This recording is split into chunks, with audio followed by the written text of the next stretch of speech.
everyone.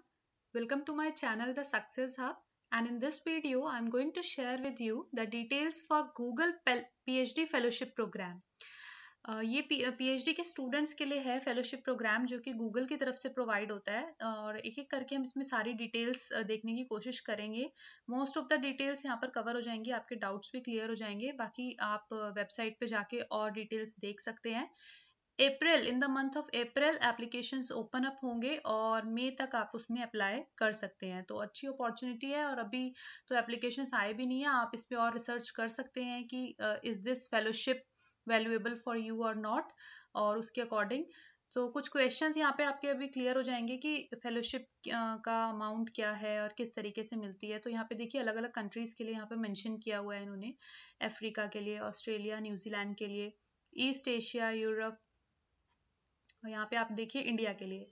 तो India में जो अर्ली स्टेज में पीएचडी स्टूडेंट्स हैं उनके लिए 4 ईयर तक की जो फेलोशिप मिलेगी वो मिलेगी $50,000. ठीक है. उसके साथ साथ आपको एक गूगल की तरफ से एक रिसर्च मेंटर भी प्रोवाइड होगा. और जो लास्ट स्टेज पीएचडी स्टूडेंट्स हैं जिनकी पीएचडी अब लास्ट स्टेज में at the phase of submission, उनके लिए फॉर द 1 ईयर $10,000 मिलेंगे और फॉर देयर रिसर्च कंट्रीब्यूशंस, और साथ में वही कि एक रिसर्च मेंटर भी आपको वो अवेल कराएंगे. ठीक है.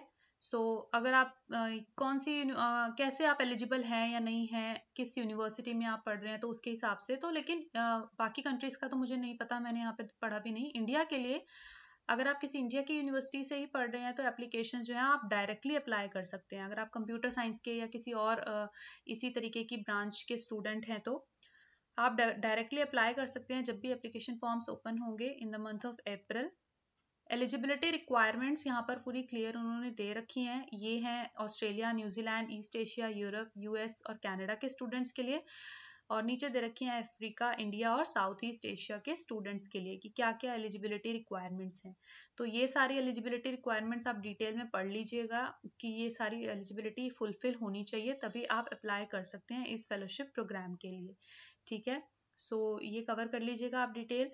What should be included in application जब आप अप्लाई करेंगे स्कॉलरशिप के लिए, तो क्या क्या चीज़ें उसमें चाहिए होंगी ये भी दे रखा है. सब कंट्रीज का डिफरेंट डिफरेंट है. आपको इंडिया का देखना है अगर आप इंडियन यूनिवर्सिटी से स्टडी कर रहे हैं तो. ये देखिए इंडिया के लिए क्या लिखा है कि आपको अपना रेज्यूम वहाँ पे अपलोड करना होगा with links to website and publications. ठीक है. मतलब पब्लिकेशंस किसी किसी के रिसर्च पेपर पब्लिश होते हैं एंड ऑल, तो देख लीजिएगा आप. अवेलेबल ट्रांसक्रिप्ट्स यानी कि जो मार्कशीट्स होती हैं, और जो रिसर्च प्रपोजल है कि आपकी पीएचडी रिसर्च किस बारे में हो रही है.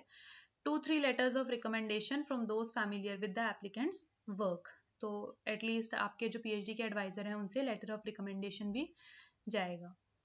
How do I apply for the PhD fellowship program, किस तरीके से आप अप्लाई कर सकते हैं. तो इसमें ये लिखा है कि अगर आप एलिजिबिलिटी रिक्वायरमेंट्स फुलफिल करते हैं तो सबमिशन फॉर्म्स जो हैं वो अवेलेबल होंगे main Google PhD fellowship program page पर. यहाँ पर क्लिक करके आप ओपन भी कर सकते हैं. ठीक है. तो when the application period begin, और बिगिन होगा in the month of April. ठीक है. तो यहाँ पर लिखा भी है, देखिए इंडिया के स्टूडेंट्स हैं, अफ्रीका, साउथ ईस्ट एशिया के, तो स्टूडेंट्स जो हैं वो डायरेक्टली अप्लाई कर सकते हैं एप्लीकेशन पीरियड जब ओपन होगा. उसके बाद कितनी यूनिवर्सिटीज मतलब कितने स्टूडेंट्स हैं जो ईच यूनिवर्सिटी नॉमिनेट करती है. तो इंडिया के लिए तो वही है कि एप्लीकेशंस ओपन होते हैं directly to the students with no limit to the number of students that can apply. ठीक है. तो ऐसा नहीं है कि आप जिस यूनिवर्सिटी में पढ़ रहे हैं उस यूनिवर्सिटी के सिर्फ 2 या 3 स्टूडेंट्स को मिलेगा. इंडिया में ऐसा है कि it is open for all the students कि आप अप्लाई कर सकते हैं.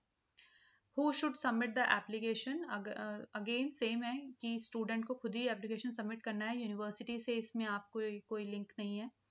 How are the applications evaluated, किस बेसिस पे आपकी एप्लीकेशन का इवेलुएशन होगा. आपका रिसर्च प्रपोजल देखा जाएगा, आपकी रिसर्च का कितना इम्पैक्ट होगा, कितना आपका एकेडमिक अचीवमेंट कैसा है, लीडरशिप पोटेंशियल, ये सारी चीज़ें देखते हुए आपका जो है रिसर्च एप्लीकेशन प्रोसेस को एप्लीकेशन को इवेलुएट किया जाएगा.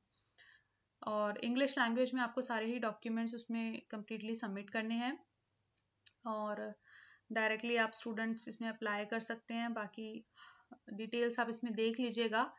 ठीक है. और जो आपका फेलोशिप होगा अमाउंट वो भी डायरेक्टली आपकी यूनिवर्सिटी में आएगा ताकि आपको मिल जाए इजीली.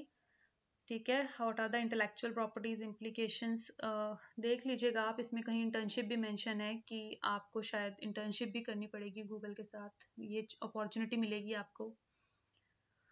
ठीक है, सो इसमें आप सारी डिटेल्स दे रखी हैं और बहुत अच्छी अपॉर्चुनिटी है। अभी तो एप्लीकेशन के लिए भी टाइम है, अच्छे से आप डिटेल भी देख सकते हैं। और जो अगर आपके पास कोई एलिजिबिलिटी फुलफिल नहीं हो पा रही है, आप देख लीजिएगा उसको भी, कि अगर आप मैनेज कर पाएँ to arrange your documents, so you can apply in the month of April for this scholarship if you are a PhD fellow. So hope the video was helpful for you. We'll meet soon with the next video. Thank you so much. Stay tuned with Success Hub.